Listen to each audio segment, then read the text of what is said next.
Hello, and welcome to our virtual webcast on CLL management, during which we focus on new evidence and the principles of therapy selection with Btk inhibitors in treatment-naive and relapsed disease. I'm Professor Florence Simbalista from Paris, and I'm pleased to welcome my colleagues, Jennifer Brown from the Dana-Farber and Anne Kakenel from Reims.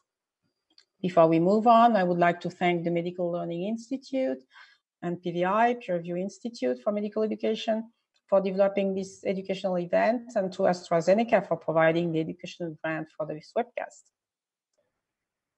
So today's agenda, first we'll have a review of the mechanism and current status of Btk inhibitor class by Anne Kakenel, and the evidence on the use of Btk inhibitors on the treatment-naive CLL that I'll cover, and then thoughts on using Btk inhibitors on relapse refractory CLL by Jennifer Brown.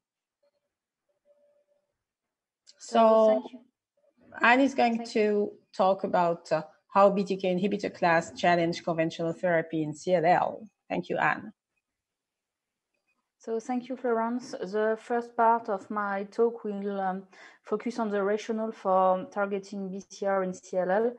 And since the publication of the CLA trial from the German group, Fcr had become the first-line treatment in CLL patients. But even if this regimen is able to induce long-term control in CLL in especially mutated AGHV patients, results are inferior in patients with unmutated AGHV.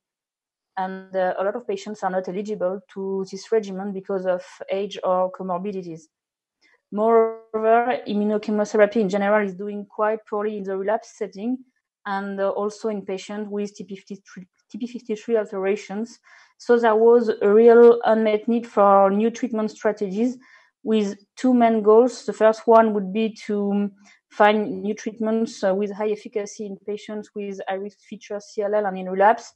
And the second one would be to have safety profiles compatible with the prescription of these agents to unfit patients. So why targeting Bcr in CLL? Because Bcr has a central role in CLL, both in the development and in the progression of CLL. For example, the type of antigen encountered will define the profile of CLL, and 1/3 of the patients have stereotyped BCRs. Considering progressions, Bcr signaling capacity has been linked to CLL progression and is higher in unmutated AGHV patients. Finally, Bcr signaling also plays an important role in the crosstalk from the B lymphocytes with the lymph node microenvironment, and is really important for the constitution of a proliferative pool and for CLL progression. So we can imagine that Bcr inhibitors could control disease and also allow cell egress from lymph nodes. So if we go a bit more deeper into Bcr signaling, after antigenic stimulation, the phosphorylation of Lin, Syk, and Btk induce the formation of a complex which is called a signalosome and is has a few proteins such as CD19, VAV, Blink, PI3K, and PLC gamma 2.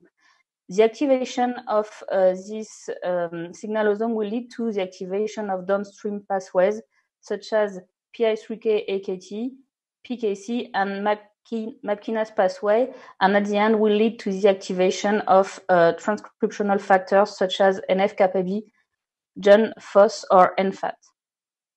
So to inhibit Bcr, a few kinases have been targeted such as Syk, PI3K, or Btk, but today I'm only going to focus on Btk inhibition. So Btk is a member of the TEC kinase families, which have 5 members, and as we're going to talk about Btk inhibitors, selectivity, and adverse events, it's important to know a few things about the other members of the family. And for example, ITK plays an important role in the T lymphocyte polarization, and inhibiting ITK could have an important role in enhancing anti-proliferative action of T lymphocytes.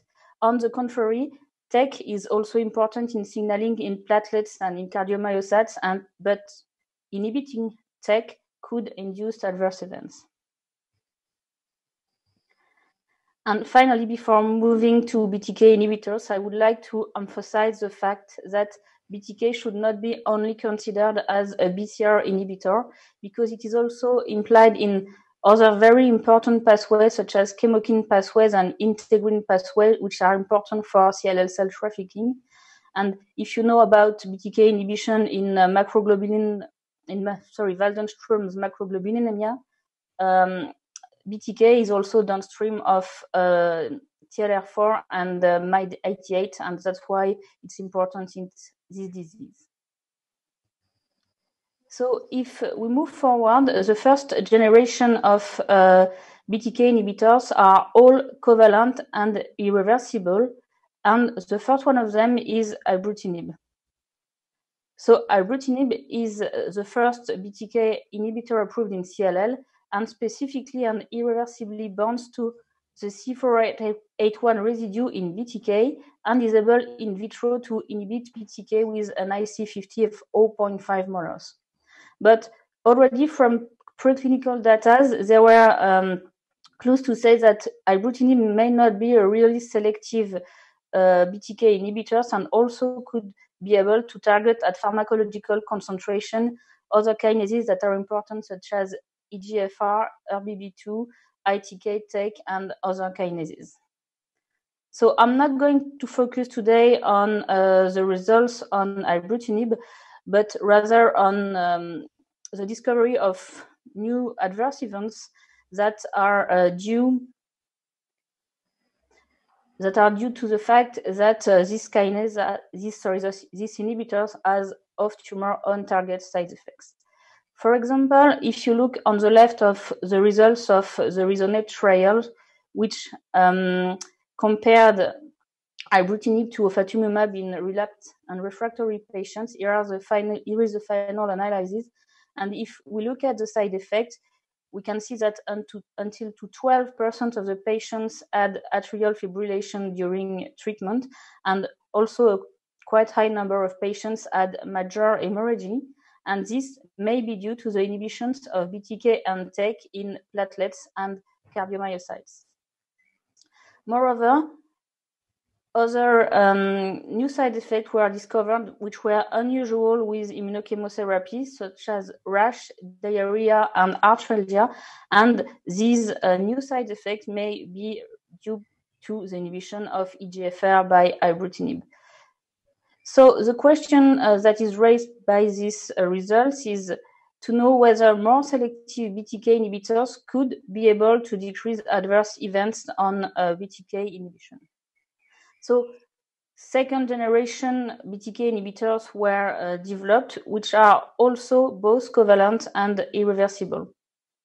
And the first one is Acalabrutinib, and as you can see on the left on the kinome plot, you can see that Acalabrutinib is much more selective than Ibrutinib. And if you look at the table on the right, in vitro, Acalabrutinib is able to inhibit BTK, but does not seem able to inhibit TEC, ITK, or EGFR at pharmacological concentration. So Acalabrutinib is a much more selective inhibitor than Ibrutinib. And if we look at adverse events which were reported a few months ago on the Elevate-TN trials, which is a frontline trial which compares Acalabrutinib to Acalabrutinib and Obinutuzumab and Obinutuzumab and chlorambucil. In the Acalabrutinib arm, there were only 3 and 4% of patients presenting with atrial fibrillation. So there may be less atrial fibrillation on Acalabrutinib.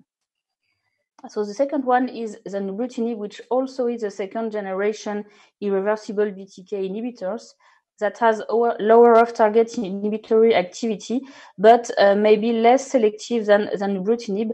And phase 3 are ongoing in CLL, and at last ASH, first data on treatment-naive patients were reported, and they were presenting also with TP53 alteration. But even if the number of patients is small and the follow-up really short, no cardiac events were reported with Xanabrutnib. So just to summarize a little bit the difference between the three main irreversible covalent BTK inhibitors, we can see that Ibrutinib is the less selective one, Acalabrutinib is the more selective one, and Xanabrutnib may be just in between the two others. So now if we just focus on the status of these different BTK inhibitors and their approvals and current status both in the US and in Europe, the things might be different between Europe and the US. For example, Ibrutinib is fully approved in the US, including in combination with rituximab and for 17p deletion. In Europe, it's fully approved, but in France, for example, it's approved with or without Obinutuzumab, but it does not have reimbursement in first line in the absence of TP53 alteration. The things are also different for Acalabrutinib, which is fully approved in the US, but not approved yet in Europe. And finally, Xanabrutnib is still in phase 3 testing, both in Europe and in the US. So the next part of my talk will focus on the mechanisms of resistance to this covalent irreversible BTK, because as the same way as the development of these new drugs led to new adverse events, it also led people to discover new mechanisms of resistance, which seem to be quite specific of this type of kinase. So, of course, the first results were obtained with Ibrutinib, and Jennifer Voyak published the experience of the Ohio States in 2017, and they just looked at 46 patients progressing during Ibrutinib, and in these 46 patients, they found mutation in BTK at the C481 residue or PLC gamma 2 mutations in 40 of these 46 patients. And 20 patients in this study had serial samples, and they could detect mutations with a median delay of 9.3 months before the clinical progression. Other data were reported by another team who performed whole exome and deep targeted sequencing in 5 patients progressing during Ibrutinib, and they found mutations of BTK or PLC gamma 2 in 2 patients, but in the 3 other patients, they found 8p deletion and additional driver mutations. So this 8p deletion, which were found in the 3 patients, may be responsible from trail receptor affluence deficiency and may lead to resistance to trail and to the signals of death, and may be responsible for Ibrutinib resistance.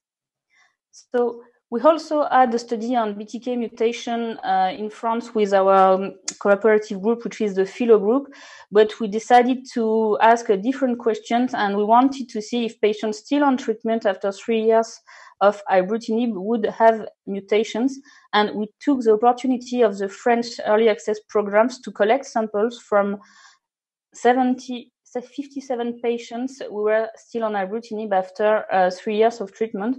And on these patients, we've performed several analyses, such as T lymphocyte subset count, but also flow cytometry to measure minimal residual disease.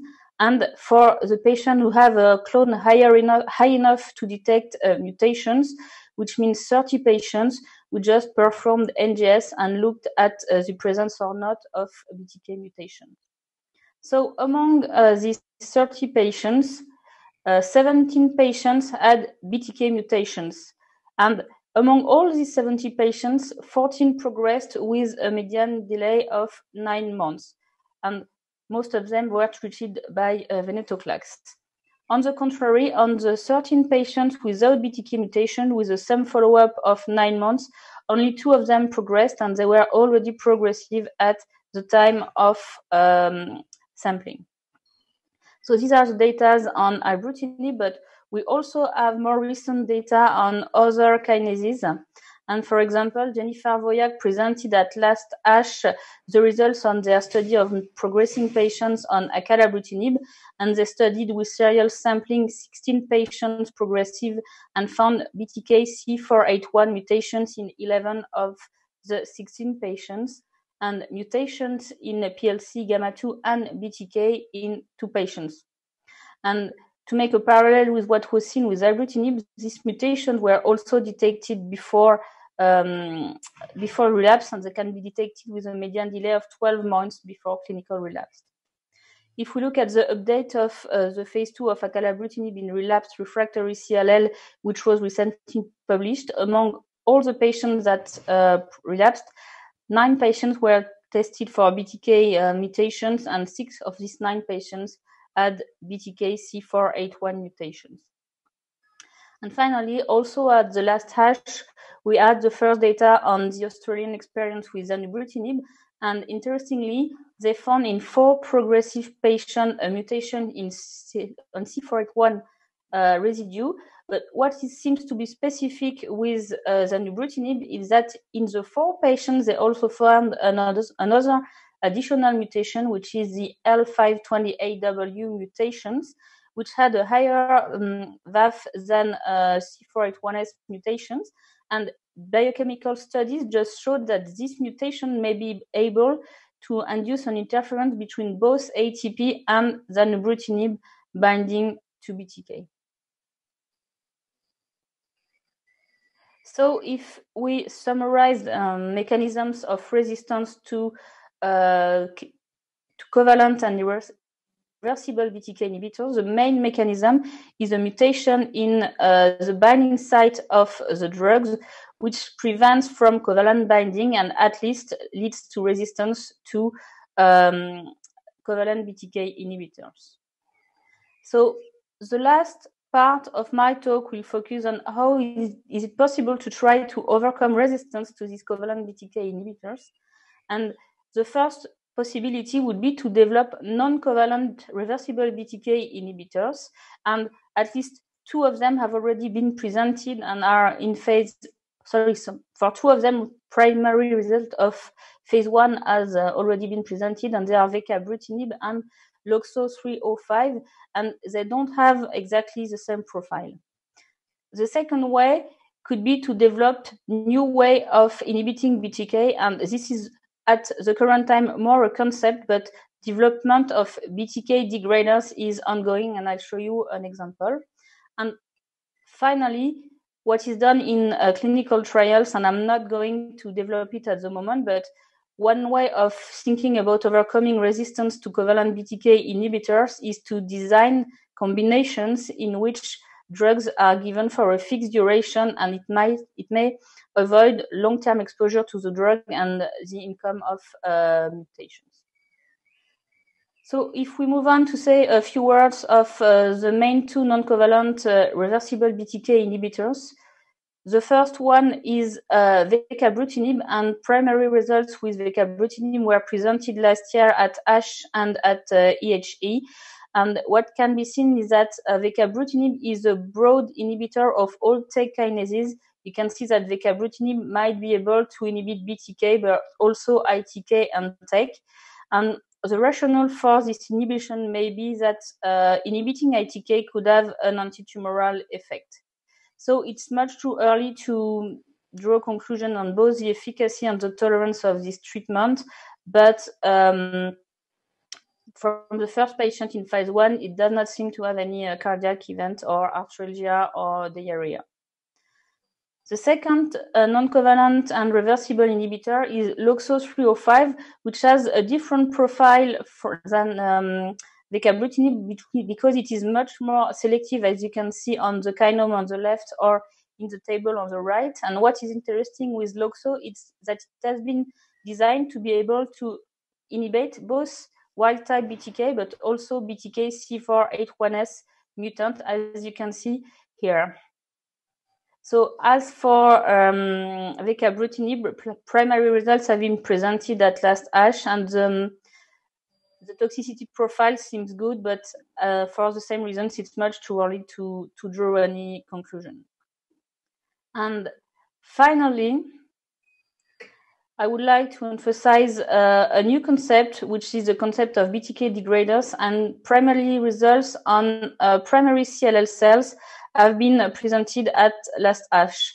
So Btk degraders are chimeric proteins with a hook that binds to Btk that can bind both wild type and C481S Btk, and also has on the other side a harness that binds to E3 ubiquitin ligase. And this chimeric protein is able to fix to Btk and allows Btk degradation with the proteasomes. And at last ASH, we had the first result on primary CLL cells. So here are these results. Primary cells come from patients who were treated by Ibrutinib.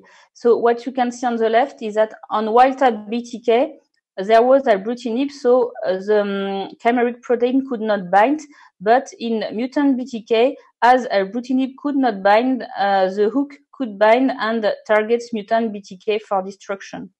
And what you can see on the right is that with Ibrutinib, this Btk degrader seems able to degrade only mutant mutant Btk.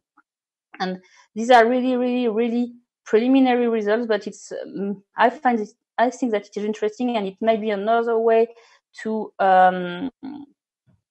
interfere with the Btk degradation. And I think that experiences on murine models with xenografts are actually ongoing.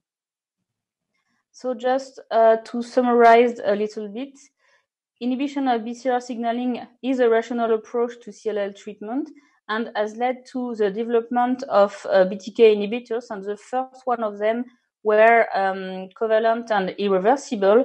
The first one was Ibrutinib, but the onset of new adverse event led to the development of second generation who were more selective, who are Acalabrutinib and then Ibrutinib. But the mechanisms of resistance of all Btk covalent irreversible inhibitors seems to be the same, and the new challenge may be in Btk inhibitors how to overcome this resistance. And one way could be to develop non-covalent and reversible inhibitors. Another way could be to develop new mechanisms to inhibit Btk, such as Btk degraders, but it's really preliminary. And if we move a bit into more clinical, the development of drug combinations for a fixed durations could also provide from long exposure to the drugs. So here are some questions from the audience. First question, is there anything unique with the experience of Acalabrutinib or Xanabrutnib coming out of the US, or clinical trials that can inform our care in Europe once those agents are approved? And how different will they be from Ibrutinib? I think that that would be good if Jennifer could help us on that. Sure. I have quite extensive experience with Acalabrutinib and reasonable experience with Xanabrutnib. And I actually think that they're very clearly much better tolerated by patients, especially patients who are older or have comorbidities than Ibrutinib is. The clinical trial data actually seem to some extent to underestimate how much better tolerated both of these drugs are in my experience. So Acalabrutinib, for example, has become absolutely my go-to drug in any older patient, anyone with cardiac comorbidities. It is just much less likely to cause problems than Ibrutinib. So I do think that actually the widespread availability of these next generation drugs will be somewhat transformative in terms of reducing discontinuations for adverse events and increasing the pool of patients who can potentially stay on their BTK inhibitor, which, as we know, is necessary to sustain benefit. Okay, thank you, Jennifer. I think that's going to help us. And how will EU practice change generally with the availability of more than one BTK inhibitor, do you think? Well, I have a much smaller experience with Acalabrutinib and Ibrutinib, and we have at the current time quite a clear way that we don't use Ibrutinib for patients who are really frail and with cardiac comorbidities, and having new ones which are much more tolerated, may be allowed to propose this class of inhibitors to more frail patients? Yeah, I think that it might help us keep the BTK inhibitors a bit longer before switching to other classes. So I think that maybe we can now turn to another topic, which is the treatment choices in treatment-naive CLL. And I'm going to cover that topic. Well, if we look at Ibrutinib, it's certainly the standard of care for both US and Europe for CLL with TP53 alteration. We all know that chemotherapy is not effective when there is either 17p deletion or TP53 mutation, and that concerns about almost 10% of the patients requiring frontline treatment. And even if TP53 certainly remains an adverse prognostic factor, it's much, much better than anything that we saw before when we use BTK inhibitors.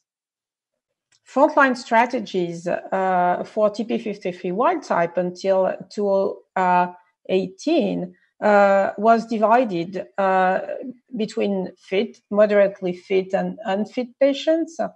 And basically based on age, creatinine clearance, and SEERS and medical evaluation.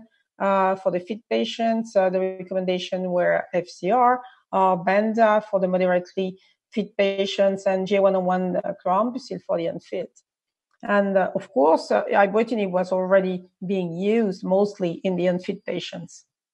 I think that there was a big step forward in 2019 with 3 trials and 3 major papers that I'm going to get through now. I think that Fcr, we're going to look at Fcr versus Ibrutinib rituximab. This is for fit patients aged below 70 and without any 17p deletion.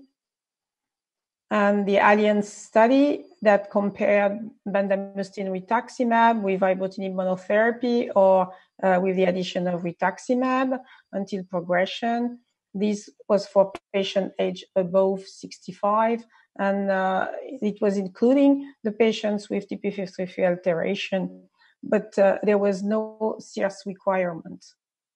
And then the Illuminate study that compare Ibrutinib Obinutuzumab with chlorambucil Obinutuzumab for frail patients requiring treatment, age above 65 or below 65 if they had a coexisting condition. TP53 mutation could also be included. So the question was, do novel therapies do better than chemoimmunotherapy in frontline? And the answer is yes. In terms of PFS, if you look at any of these 3 trials, fit, moderately fit, and unfit patients, novel therapies with BTK inhibitors were doing much better for the global population.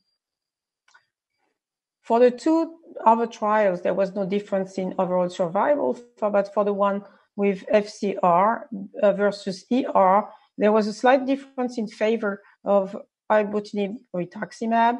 But I should draw your attention on the fact that it's a trial, so nothing can be changed. But the causes of death are strikingly a little bit unrelated to the treatment itself. So is the benefit the same for all patients? Well, if you look at the results of the ER versus Fcr, what you can see is that until now, no benefit over Fcr has been demonstrated for IgHV mutated patients, but a very big difference for the IgHV unmutated. It's the same for the other 2 trials. In the 2 publications, there was no difference between Ibrutinib with or without rituximab and bendamustine rituximab. And with the longer follow-up, Ibrutinib plus Obinutuzumab finally proved slightly superior even in IgHV mutated cases. And there is also a durable efficacy of BTK inhibitors in CLL. You see here that frontline patients do really well. The PFS is quite long after ibrutinib monotherapy. But it should be reminded that no targeted therapy has currently the follow-up of FCR. As you see on that curve here, for IgHV mutated patients, the level of relapse is still quite low after 10 years. And there is also the other causes of deaths, of course, but it should be reminded that we don't have that follow-up even for ibrutinib. So there are several questions that need to be raised if you compare targeted therapy with FCR. Well, it's a definite 6 months treatment for FCR versus therapy until progression. The problem of secondary cancers has been raised, but for young fit patients on FCR, the rate seems quite low, and we don't know that much about secondary cancers on ibrutinib. Ibrutinib after FCR is certainly well tolerated, and the risk of infection exists with both regimens. With FCR, it's more related to myelosuppression, but a good growth factor and prophylaxis can be efficient. And for ibrutinib, we should not forget that there is a low incidence of severe opportunistic infections. So it's very important for the use of BTK inhibitor to have very safe use in theory, because BTK inhibitors may be indicated for the control of CLL in all settings. But rather than CLL characteristic, we happen to see that the decision to use BTK inhibitors is mostly driven by the risk of adverse events and drug interactions. So the treatment decision for BTK inhibitors should certainly include the assessment of the cardiovascular risk, at least a detailed cardiovascular history, blood pressure, and EKG, and at best Holter and echocardiography before any ibrutinib treatment. It's also very important to have an extensive analysis of communications, and in particular CYP3A for inducers and inhibitors, anticoagulants, and mostly antiplatelet therapy, because a dual antiplatelet therapy is certainly a contraindication to the use of ibrutinib. So ideally for all that, coordination with nurse follow-up is needed. And it is very important to raise the awareness for the treating physician and patient adverse events, communication, and surgical procedures. Well, if FCR is a challenger for fit patients, there is another challenger for unfit patients, which is Obinutuzumab plus Venetoclax, that has been explored through the CLL-40 trials of the German group. And as you see here, Venetoclax Obinutuzumab has been compared to chlorambucil Obinutuzumab on a fixed duration of 12 months, and the population exactly the same that has been explored in the Illuminate trial. The PFS at 36 months is very different. It's 82% for Venetoclax plus Obinutuzumab versus 50% for chlorambucil. There is a high rate of undetectable MRD at the end of treatment, and that translates into a durable response after treatment discontinuation. But there is still no difference in overall survival.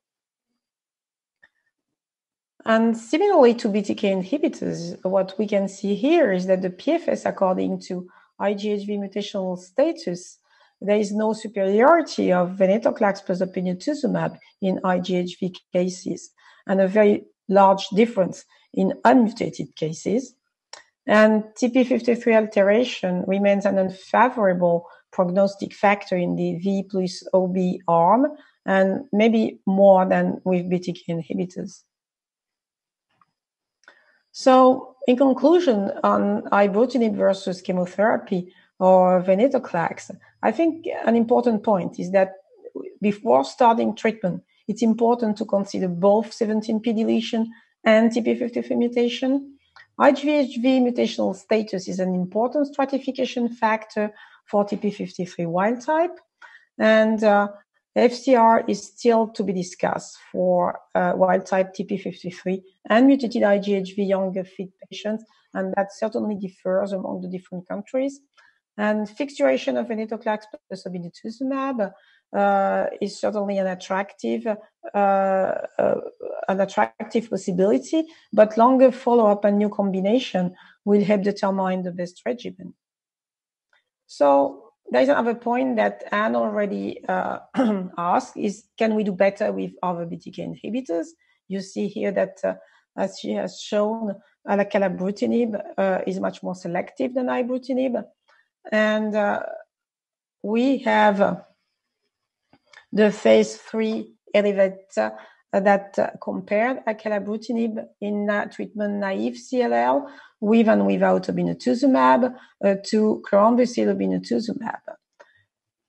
There are a large number of patients that were treated, and these patients also had the same criteria as they had in the Illuminate trial. So the primary endpoint was PFS, and the estimated PFS at 24 months is quite similar, but very good for Acalabrutinib with and without Obinutuzumab, 93% and 87% versus 47% for Obinutuzumab chlorambucil. So addition of anti-CD20 doesn't seem really beneficial. If we look at the PFS in select subgroups, PFS improvement was consistently observed across patient subgroups, including age, 17p deletion, and mutated IgHV complex karyotype. But again, there was no difference in PFS for IgHV mutated cases. There was a small trial comparing, using Acalabrutinib for Ibrutinib, so-called intolerant patients to Ibrutinib. I think that these data should be interpreted with a little bit of caution. It's a low number of patients. The definition of intolerance is a bit fuzzy, but at least what we can see is that for most of the patients, it did not recur, and there is at least no higher grade of adverse events with Acalabrutinib. But I think that if it's a real case of intolerance, it might be important to consider other therapeutic options. What do we know about Xanabrutnib?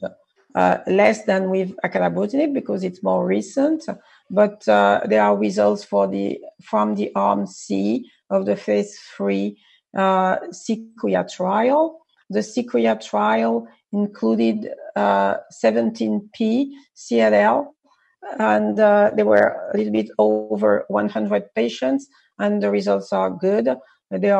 Most of the patients reached PR or some CR, and the duration of response, it's still early, but over 6 months, it was very good. So in conclusion, Ibrutinib versus other Btk inhibitors, Jennifer touched that a little bit earlier. I think that we can say that the efficacy seems very similar, and that across the trials, we haven't seen a drastic additional efficacy when combining with an anti-CD20. Until now, there doesn't seem to be superiority in IgHV mutated cases over immunochemotherapy, at least FCR and BR. And when considering Acalabrutinib versus Ibrutinib, the adverse event, there is certainly less cardiotoxicity with Acalabrutinib and maybe less bruising. There are some headaches that are manageable. Otherwise, it seems quite similar. And I don't think it's time yet to know about Xanabrutnib. So now what we would like to know is that are BTK combinations the future of the frontline treatment? I'd like briefly to present a French trial that we have conducted within the Philo group, the GAI. We had a pre-phase with GAI and Ibrutinib for 9 months. And for all the patients who did not reach CR with undetectable MRD, which was the majority of patients, there was a 4-course of FC plus J101 with continuing ibrutinib until 16 months. So it was a fixed duration treatment, and the 2-year PFS is extremely good at 97%. And what's also very interesting is that the 12 months post-treatment, meaning 12 months off treatment, the MRD is the rate of MRD is extremely high, both in mutated and unmutated patients in the blood. And this trial is going to be presented in the Congress by Anne-Sophie Michelet. Now, of course, everybody is waiting for the results of the chemo-free combinations. The Captivate study has addressed this question with an ibrutinib lead-in of 3 cycles, followed by 12 months of the combination of ibrutinib and venetoclax. After that, there is a randomization, but we won't talk about it because we don't have enough results yet.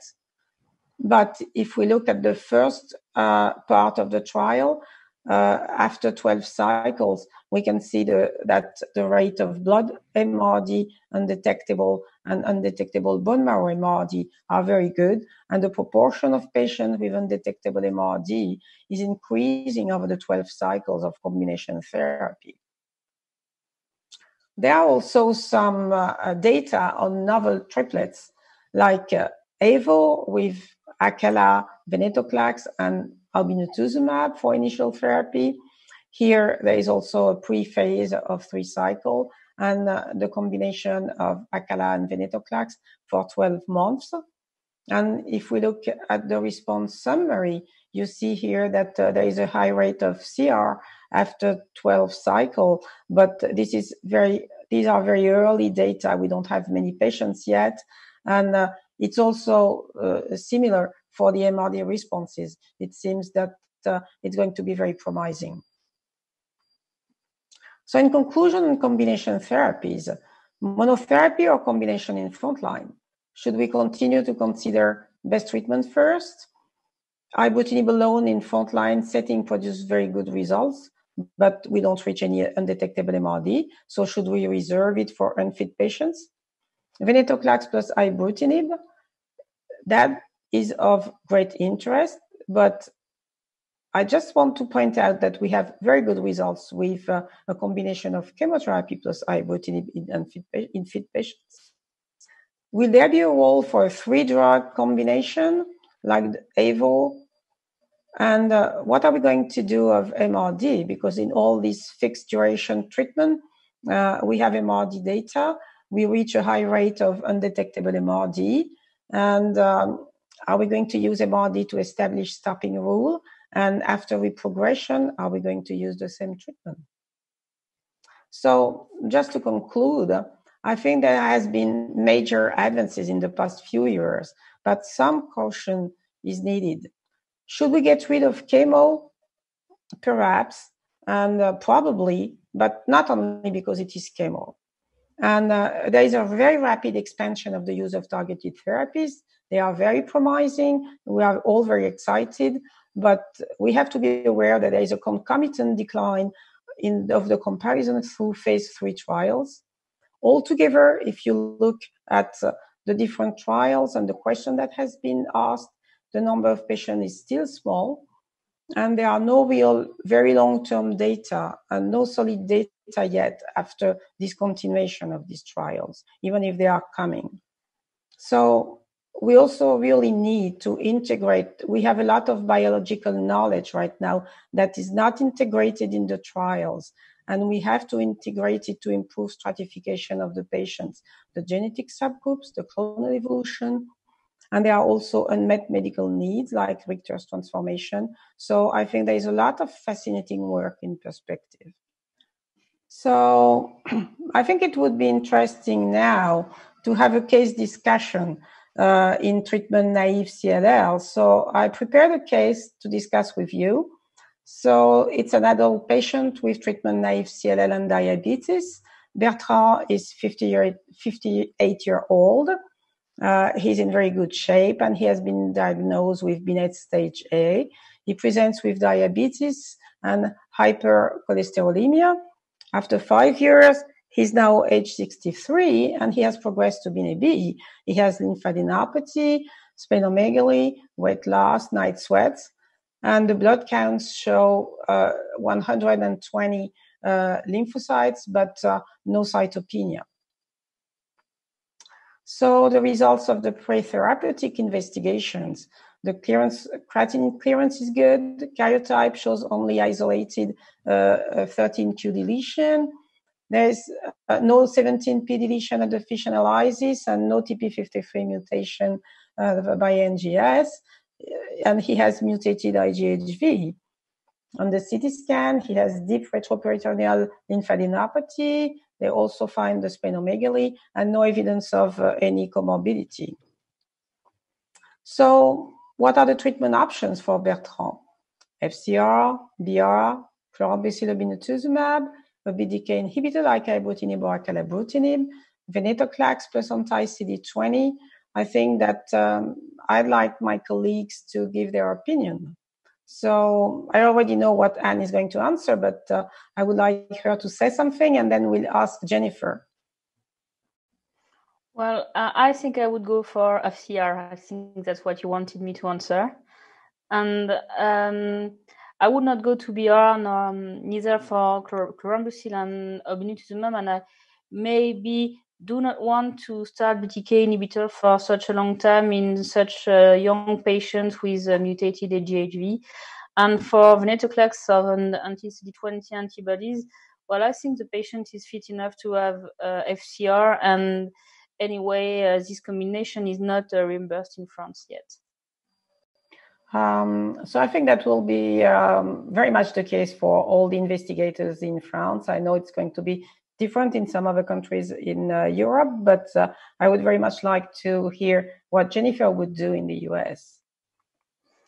Right. So I very much believe in the long-term progression-free survival with FCR in fit mutated patients. So I still use it, although I actually often add Ibrutinib even off trial, which is something we can do. As you know, we also did an Ibrutinib FCR study with extremely high rates of unmutated, of undetectable MRD in mutated and unmutated patients. So I would offer the patient that.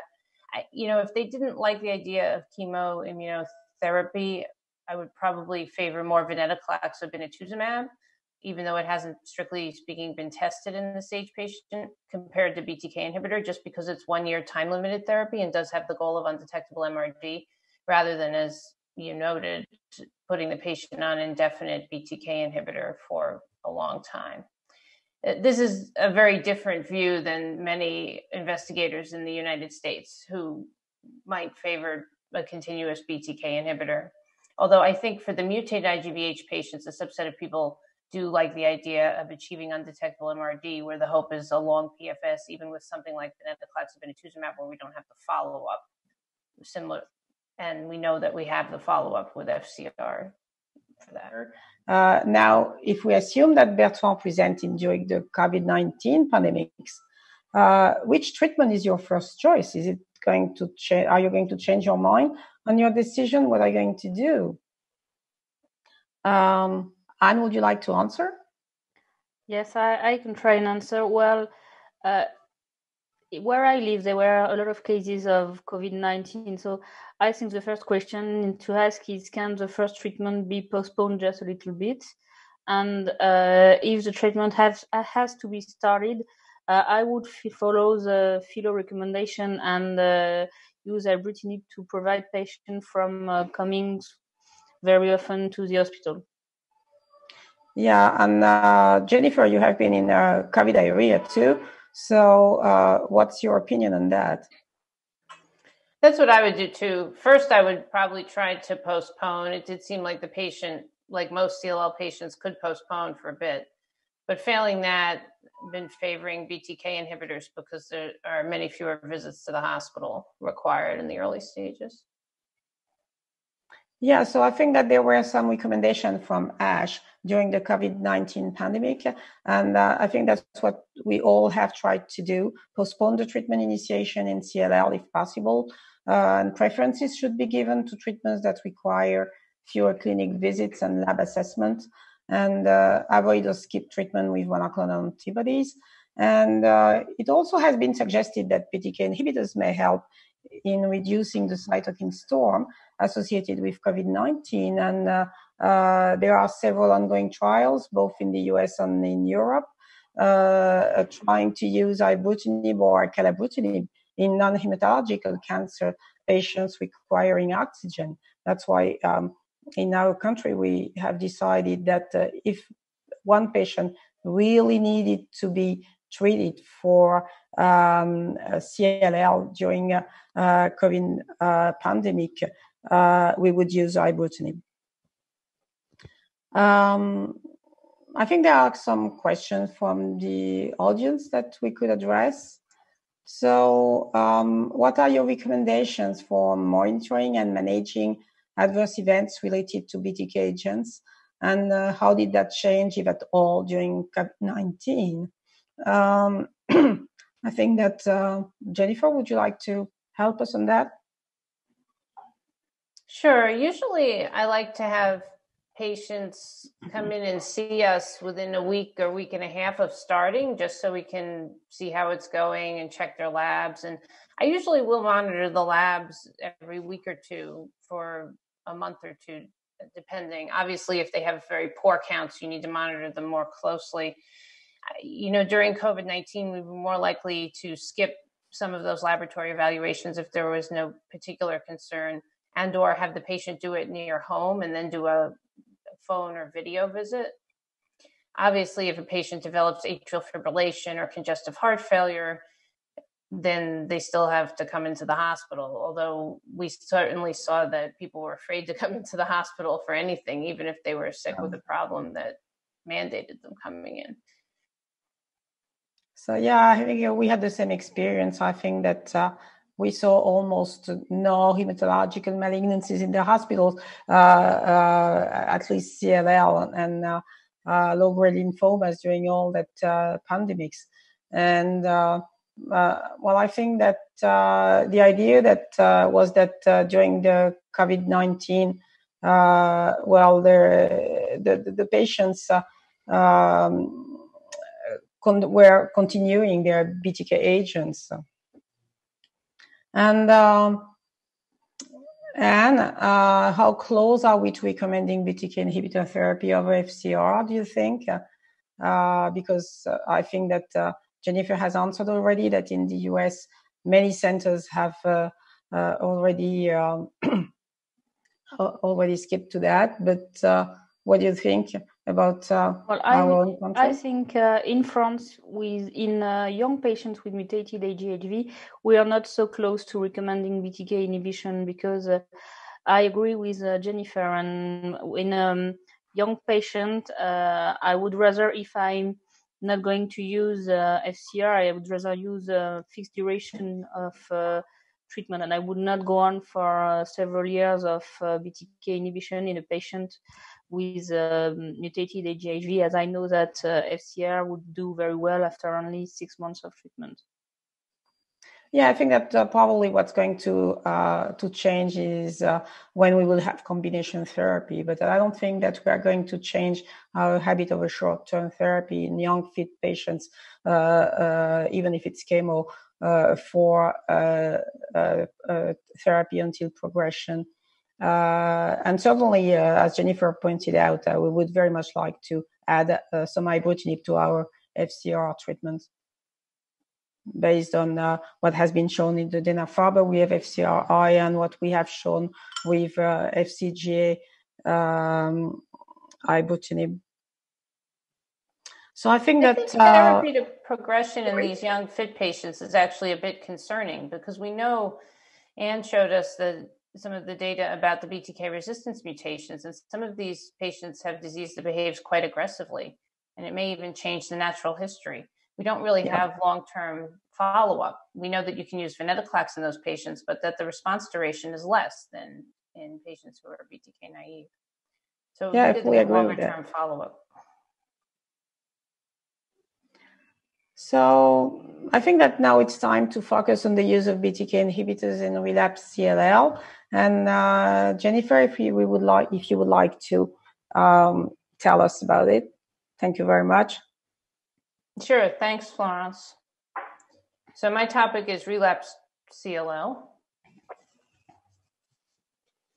And we thought initially we would look into the guidelines that exist currently for the therapy of relapsed refractory CLL. And these are the European guidelines. And, these reflect our historical approach to relapse CLL, which was really based on the duration of remission to prior chemoimmunotherapy.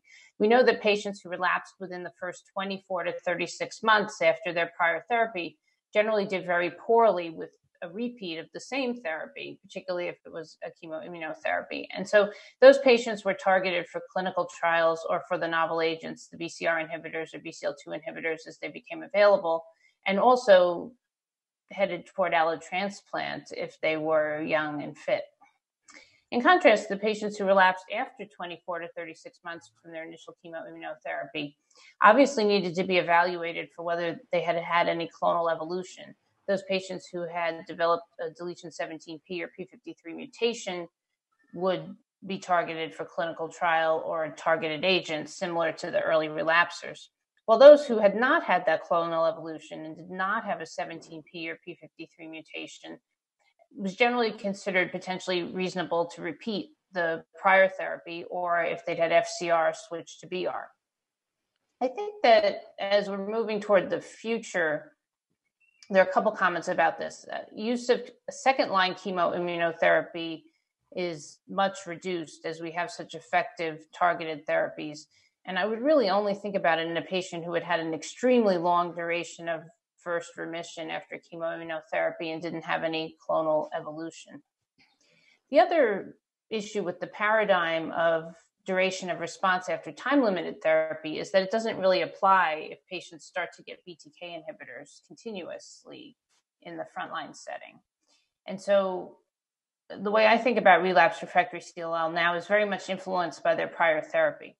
If they've had chemoimmunotherapy, or as we move even toward Venetoclax or Obinutuzumab time-limited therapy, or Ibrutinib Venetoclax time-limited therapy, those patients who stop therapy, then the duration of response to the prior therapy will be very relevant. And it may be as we start to manage patients relapsing from frontline time-limited Venetoclax therapies that will use a similar paradigm to this, that the duration of remission indicates whether we consider it's reasonable to potentially repeat the same frontline therapy or switch to a different therapy.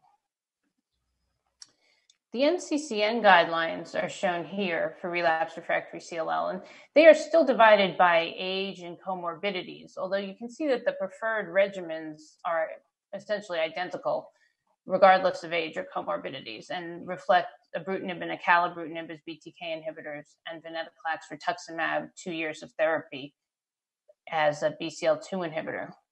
Again, this guideline misses the now very salient issue of what the frontline therapy is and how that influences our next line therapy choice. Again, with that being very different for patients who've had prior immunotherapy versus a prior BTK inhibitor. And then patients with frontline Venetoclax, it's still very limited knowledge about how to manage them as they relapse. So with that background, we can start to look at some of the data, starting with BTK inhibitors in relapsed refractory CLL. So the 1102 study was the initial phase 1b/2 study of Ibrutinib with a cohort of frontline patients and a larger cohort of relapsed refractory patients. And this now has 8-year follow-up as shown here. And in the relapsed refractory patients, the 7-year progression-free survival was 34%, with a median PFS of 52 months. Overall survival was 55% at 7 years. So these are really quite excellent data when you consider that the patients had a median of 4 prior therapies. They were very heavily pretreated. A substantial fraction had 17p deletion as well as TP53 mutation. And if we look at the distribution of outcomes by chromosome abnormality on this study on the right, it actually looks fairly similar to the donor hierarchy, with 17p relapsing first, 11q doing better, 11q doing about the same as the median of the overall population, actually. And then patients without any abnormalities with trisomy 12 or 13q still doing pretty well, even out at long-term follow-ups. Now, one of the emergent observations from some of these early BTK studies was that complex karyotype seemed to be a predictor of poor outcome.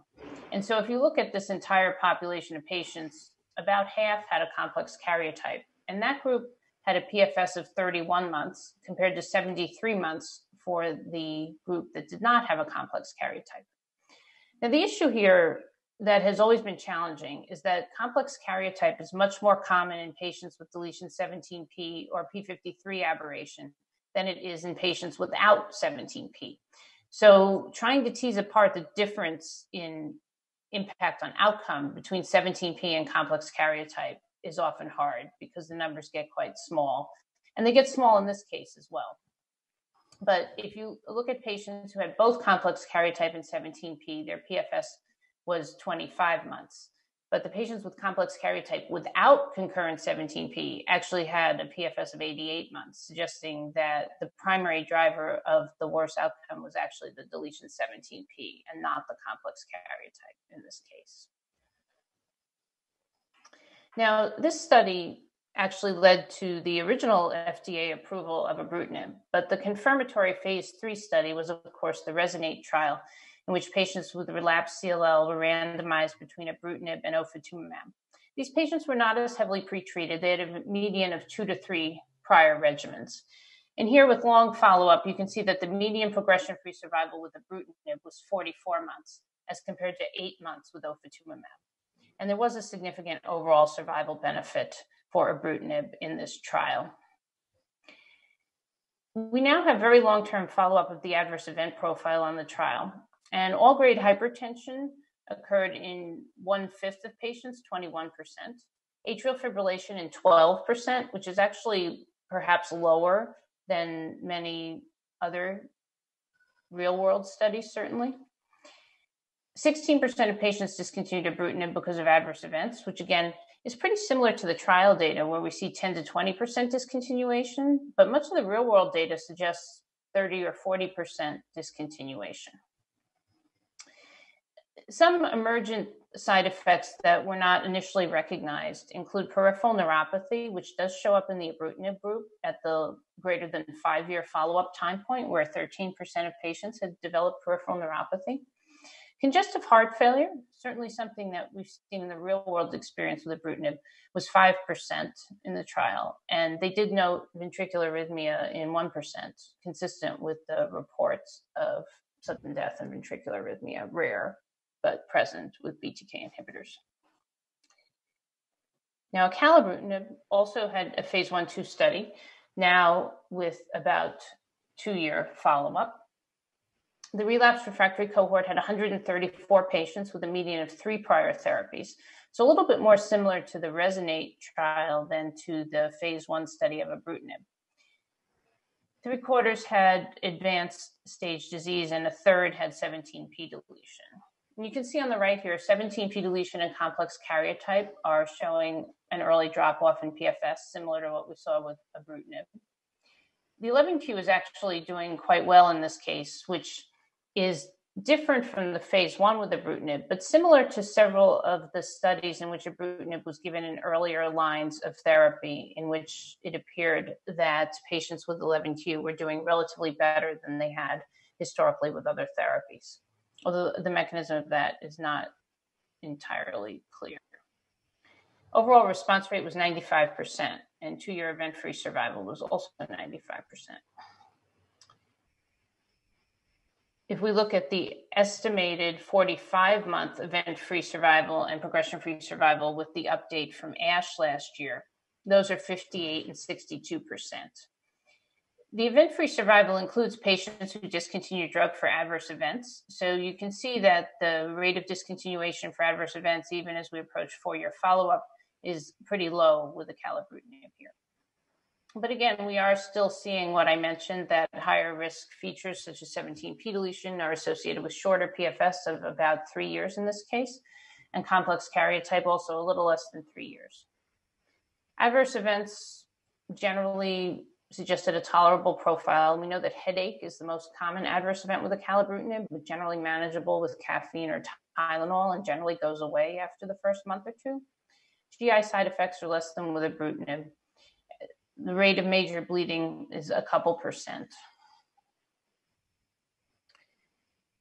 Now, this also served as the basis of a phase 3 trial in the relapse setting, the ASCEND trial, in which acalabrutinib was compared to investigator choice of idelalisib rituximab or bendamustine rituximab for relapse refractory patients.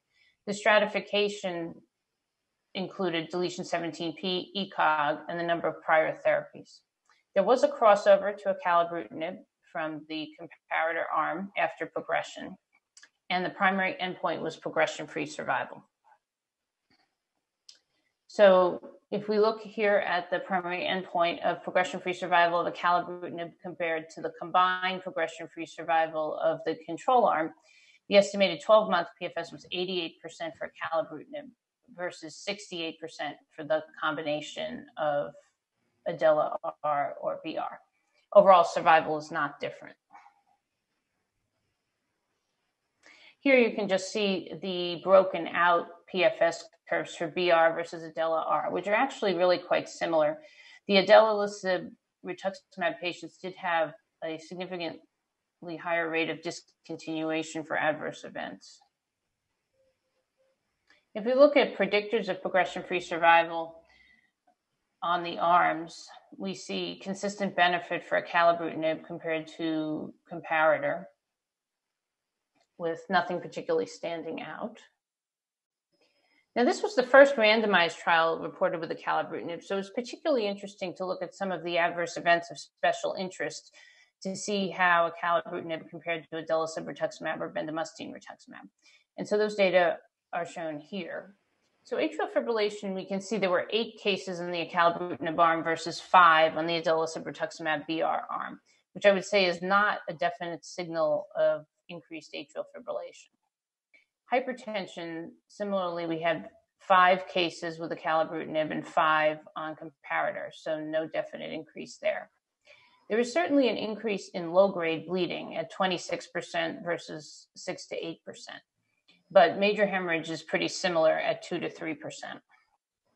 Infections are significant, as we see in all studies with relapse refractory CLL, about 15% grade 3 infections. This is similar to BR, which was 11%, and less than idelalisib rituximab, which had 28%. The second primary malignancies were pretty common on the acalabrutinib arm at 10 versus 4 for the control arm, although I think we need many more studies and longer follow-up to really assess whether this is drug-related. Personally, my belief is that it's probably related to the disease. And if we look closely at the ibrutinib data, we do see actually fairly similar rates of second primary malignancies. That's often, for example, in the long-term follow-up after chemoimmunotherapy, been attributed to the chemoimmunotherapy, but it may actually really be a feature of the underlying CLL. And it's going to take larger cohorts and more studies to understand that. Now, eagerly awaited are the results of the phase 3 study comparing acalabrutinib head-to-head with ibrutinib. This is in the relapse refractory setting and has enrolled 533 patients with deletion 17p or deletion 11q who've had at least one prior therapy. The primary endpoint is progression-free survival, and we're hoping to see these data as early as next year, but it might take longer than that. But obviously, head-to-head data are really the gold standard for comparison of side effect profiles. Certainly efficacy as well. But I think, as was noted, efficacy so far looks pretty similar across the drugs, and whether the side effect profile looks different in a randomized comparison is of great interest. Now, Xanabrutnib is the other covalent inhibitor in advanced clinical development in CLL, and also has a phase 1 experience with about 2-year follow-up. The overall response rate was 95% in this relapse refractory cohort, CR rate of 14%. And then the estimated 12 and 24-month progression-free survivals are 97 and 91%. Now, these patients were somewhat less heavily pretreated than the ibrutinib or the acalabrutinib patients, and so it's difficult to compare. There is a phase 3 trial ongoing comparing Xanabrutnib head-to-head with Ibrutinib in patients with relapse refractory CLL, planning to enroll 400 patients. And endpoints include response rate, progression-free survival, safety, duration of response, and overall survival. So what else is going on in relapse refractory CLL? Well, obviously, Venetoclax. And BCL2 is a critical regulator of apoptosis. It's dysregulated in many B-cell lymphomas, multiple myeloma, and AML. We know that DNA damage and cellular stresses activate BH3-only proteins, which can trigger apoptosis. This is opposed by BCL2 and MCL1. CLL seems to be a particularly BCL2-dependent disease, and Venetoclax, as a specific BCL2 antagonist, can actually mop up the BCL2 and allow the BH3-only proteins to trigger apoptosis. And in vitro, we see very potent apoptosis with Venetoclax as a single agent. And we also see in patients that you can achieve undetectable MRD deep remissions with Venetoclax. So the phase 3 study in the relapse refractory setting is, of course, the Murano trial, in which patients were randomized between Venetoclax rituximab and bendamustine rituximab. The patients had a median of 1 prior regimen, which was in almost all cases a chemoimmunotherapy. And the trial did enroll 17P patients who represented about a third of the patients. Now, the Venetoclax rituximab regimen here is 2 years, rituximab for 6 months, and the Venetoclax continues for 2 years. And the data, as they were updated at ASH this past year, include follow-up for 2 years after discontinuation of Venetoclax, so approximately 4-year total follow-up. And the 4-year progression-free survival for Venetoclax rituximab was 57%, compared to 5% for bendamustine rituximab. And if you look at patients who completed their 2 years of Venetoclax, their PFS 2 years later was 68%. So comparing quite nicely with some of the BTK inhibitor data, although recognizing that these patients are essentially second-line patients, which is a group not well represented in the data that we have from many of the BTKIs, Ibrutinib in particular. Now, if we look at the impact of 17p deletion or TP53 mutation in the context of Murano, the benefit of Venetoclax rituximab was preserved and looked pretty equivalent in those subgroups compared to the patients without 17p deletion.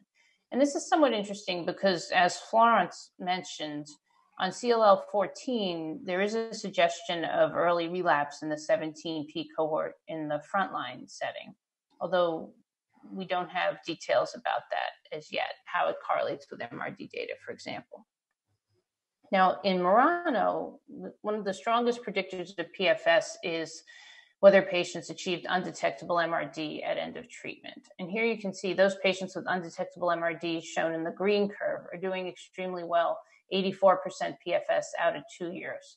Those with low MRD are doing reasonably well, 46% PFS at 2 years. But the high MRD patients, as soon as they stop Venetoclax, drop off quite rapidly. And those patients have been looked into, and it actually appears that many of them, their MRD was rising prior to discontinuation of Venetoclax, so they had essentially already become resistant.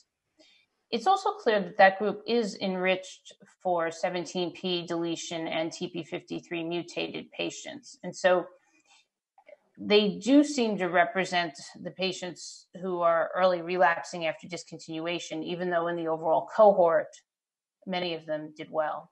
I think it remains an open question whether to discontinue Venetoclax rituximab in 17p patients who are pretreated, whether or not they achieve undetectable MRD. We really don't have much data on this subject as yet. And hopefully more will be forthcoming. So, turning to some case discussion. So we have here a 74-year-old man who had CLL treated with BR for 3 years ago. He's a retired IT consultant, very fit with an active lifestyle, still jogging and performing yard work. But now his disease has recurred. He has bulky nodes in his neck and axilla, white count of 88,000 with 90% lymphocytes, hemoglobin's 11, platelets are 104. FISH shows that he does not have a 17p deletion. He does have a complex karyotype, and his IGHV is unmutated. So I think this is a patient who is now proving quite troublesome to decide what therapy to use, at least in the United States, where we have access to BTK inhibitor, we have access to Venetoclax rituximab, and how do you choose between them? So here, in fact, this is illustrated. The NCCN guidelines list all of those equally as a choice. And in this patient, we're not really presented any data that mitigates strongly one way or the other. And so issues that are taken into account include the profile of the therapy, early intensive visits with Venetoclax-based therapy versus, and then being able to discontinue versus continuous therapy with BTKI. The adverse event profiles of the drugs and how that interacts with the patient's comorbidities are also a big issue. And patient preference inevitably comes into this. Let me actually ask my colleagues what they would prefer for this patient before I talk about some of the different factors that help me choose. Anne, would you like to comment? I think the choice would be quite difficult because I would rather go on BTK inhibitors if the patient had TP53 alteration. And maybe the question is what to do with patients with bulky lymph nodes. So I don't know. I think the discussion is to go on a 2 years treatment or a continuous treatment. And I think I would maybe do Ibrutinib because of bulky nodes, but I think it would also be fine to do Venetoclax and Rituximab. Right, I think that's fair. Florence? Yeah, I think that I would probably favor BTK inhibitor first because of the nodes and because we already know that BTK. Well, if we are going to use as a third line Venetoclax after Ibrutinib, we already know that it's probably going to work quite well. That's one of the lessons of Murano. So as there is no 17p deletion. So I think that our habit right now would be to use BTK inhibitor, but we now have access to Venetoclax rituximab in the relapse, and I think that certainly can be an option to discuss with the patient as well. Yes, it's certainly the case that we have good data for the efficacy of Venetoclax after patient's disease progresses on a BTK inhibitor. And the reverse order, we still don't have very much data. It's mostly anecdotal or small series. And so that is a definite issue. However, some other issues that come into play, really more related to comorbidities that don't come up on this particular case, but that I like to think about. So patients certainly with cardiac disease, a low ejection fraction, it's not just a history of atrial fibrillation or even less a history of atrial fibrillation than more patients who have tendency to congestive heart failure, low EF. I steer clear of Ibrutinib, which we heard earlier. Anne mentioned that they do as well. And I would be more inclined to consider Venetoclax there. Although, as I mentioned earlier, I have sometimes now used Acalabrutinib in these patients with much more success than with Ibrutinib historically. It's still pretty anecdotal, though. And then anticoagulation, certainly there's an interaction with BTK inhibitors. We're getting more data on the potential safety of combining certain anticoagulants with BTK inhibitors. But again, this is a reason might push you a little more toward Venetoclax. In contrast, those patients who have relatively poor or reduced renal function, the TLS management for Venetoclax becomes a challenge, and it would definitely more favor the BTKI. Patients who have active infection, certainly an active fungal infection, but also sometimes other active infections, I've tended to favor Venetoclax a bit more. Just if we look at the data from the early phase trials, it appears that infection may be a little bit less in the patients with Venetoclax, and fungal infection in particular doesn't seem to be enriched with Venetoclax. That being said, you have to watch out for the neutropenia and manage the neutropenia with Venetoclax. Patients who have a hypocellular marrow or poor counts, I would be more inclined to favor BTKI. With increasing age, I would usually consider Acalabrutinib over Ibrutinib. We also have data from CLL 14 that patients with comorbidities and increasing age can do well with Venetoclax or Obinutuzumab. But again, it depends on what coexisting comorbidities there are. And then 17p CLL, I tend to lean more toward BTKI because we have longer follow-up of BTKIs. And I alluded earlier to the fact that we don't really know about the way to manage patients with 17p CLL in terms of stopping Venetoclax. If they have undetectable MRD, is it okay to stop?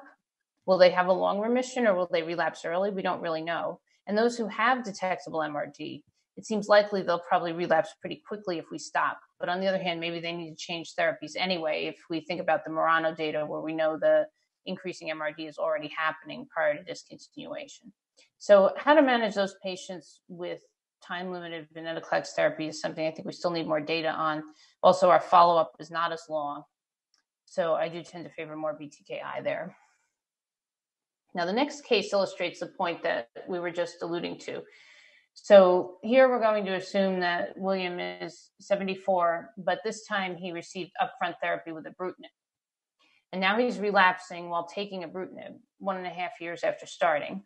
And notes again, bulky nodes in his neck and axilla. White count is up to 88,000. Hemoglobin's 11, platelets 104,000. No 17p. Does have a complex karyotype, unmutated IGVH. But now testing also shows that he has acquired a Btk C481S mutation.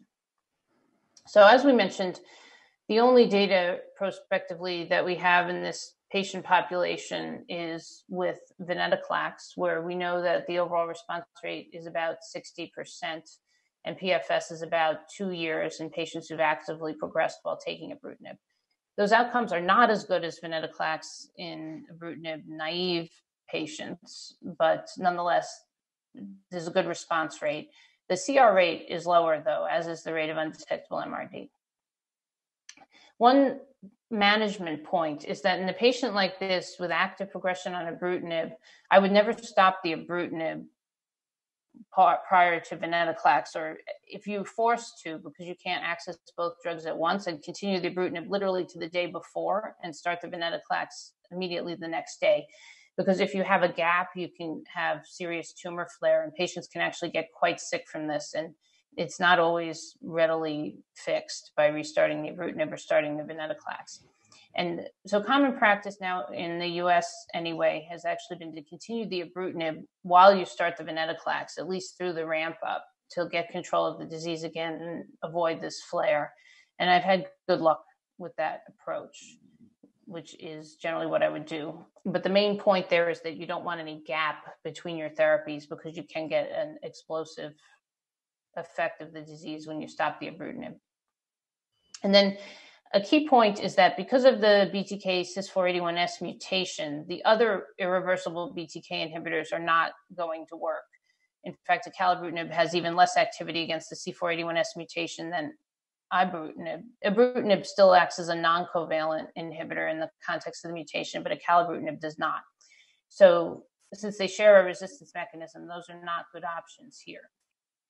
However, another option for this patient, if we can access it, is a non-covalent inhibitor on a clinical trial.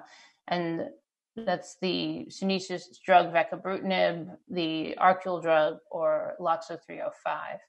And so we have a couple of those trials. And so I have actually put a number of patients in this situation onto those drugs. And hopefully, as we move forward, some of those drugs will reach approval and become another option for these patients where we will likely have by then anyway, prospective data. Great. I'll turn it back over to you, Florence, for the questions from the audience. Yeah, I think that we have two questions here that we would rapidly cover. Would using Venetoclax upfront in treatment-naive CLL help avoid resistance and potentially allow for second-line BTK therapy? Jennifer, what would you say?